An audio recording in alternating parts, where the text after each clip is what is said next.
एक रात देश सोया नहीं, उसे सुला दिया गया। घड़ियां चल रही थीं, पर लोकतंत्र रुक चुका था।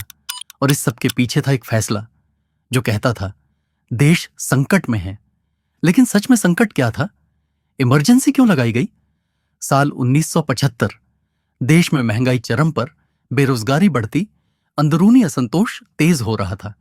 इधर सड़कें विरोध से भर रही थीं, जेपी आंदोलन पूरे सिस्टम को चुनौती दे रहा था, और उधर इलाहाबाद हाईकोर्ट ने प्रधानमंत्री के चुनाव को अवैध घोषित कर दिया।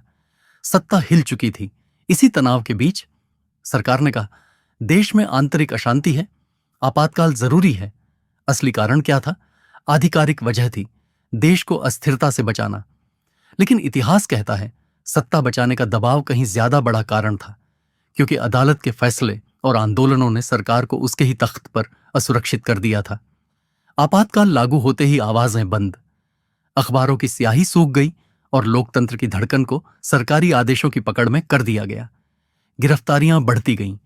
विपक्षी नेता, छात्र, कार्यकर्ता सब राष्ट्र विरोधी गतिविधियों के नाम पर उठाए गए। रातें लंबी हो गईं और डर हर घर की तारीख बन गया। इसी दौरान शुरू हुआ वो अभियान जिसने देश को हिला दिया, जबरन नसबंदी।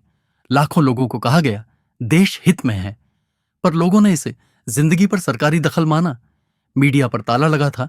जो सच लिखा जा सकता था वो अब सिर्फ मन में लिखा जाता था। पत्रकारों ने बाद में कहा हमारी कलम आजाद थी, पर हम नहीं थे। लेकिन जनता हमेशा खामोश नहीं रहती। आक्रोश भीतर जमा था। जेलों में बंद नेता इंतजार कर रहे थे। और जब 1977 के चुनाव हुए तो देश ने अपना जवाब दे दिया। आपातकाल खत्म हुआ, सत्ता बदल गई। पर उस दौर का डर आज भी इतिहास में सबसे काली रातों में गिना जाता है, क्योंकि यह सवाल आज भी जिंदा है। आखिर लोकतंत्र कितना मजबूत है? इमरजेंसी 1977 सिर्फ एक घटना नहीं, यह चेतावनी थी कि जब सत्ता डगमगाती है तो आजादी की बुनियाद भी हिल सकती है, और एक देश एक रात में खामोश हो सकता है।